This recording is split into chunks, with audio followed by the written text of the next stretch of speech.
Kids, welcome to Asisa kids YouTube channel.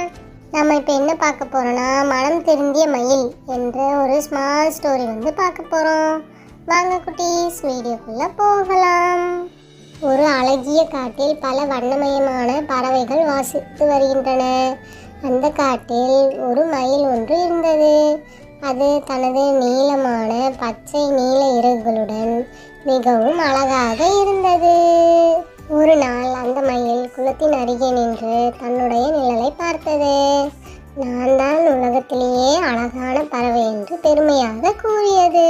அந்த நேரத்தில் ஒரு காகம் அருகில் வந்து, மயிலே, உன் இறகுகள் அழகாக இருக்கலாம், ஆனால் நீ எங்கள் மாதிரி உயரமாக பறக்க முடியாது.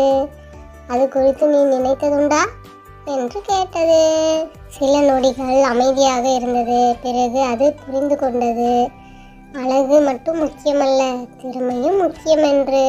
அந்த நாளிலிருந்து மயில் மற்ற பறவைகளை மதிக்கத் தொடங்கியது. அழகை விட பணிவு மற்றும் நட்பு முக்கியம் என்பதை அது உணர்ந்தது. அந்த நாளிலிருந்து மயில் மற்ற பறவைகளை மதிக்கத் தொடங்கியது. அழகை விட பணிவு மற்றும் நட்பு முக்கியம் என்பதை அது உணர்ந்தது. இந்த கதையிலிருந்து நம்ம என்ன தெரிஞ்சுக்கிறோம்? அழகு மட்டும் முக்கியமல்ல, பணிவு, திறமை மற்றும் பிறரை மதிக்கும் பண்பு மிகவும் முக்கியம். ஒவ்வொருவருக்கும் தனித்திறமைகள் உள்ளன. ஒருவரை ஒருவர் மதித்து வாழ்வதே உண்மையான அழகு. இந்த வீடியோ பிடிச்சிருந்தா லைக் பண்ணுங்க, ஷேர் பண்ணுங்க, கமெண்ட் பண்ணுங்க, சப்ஸ்கிரைப் பண்ணுங்க, மறக்காம பெல் ஐகானை கிளிக் பண்ணுங்க.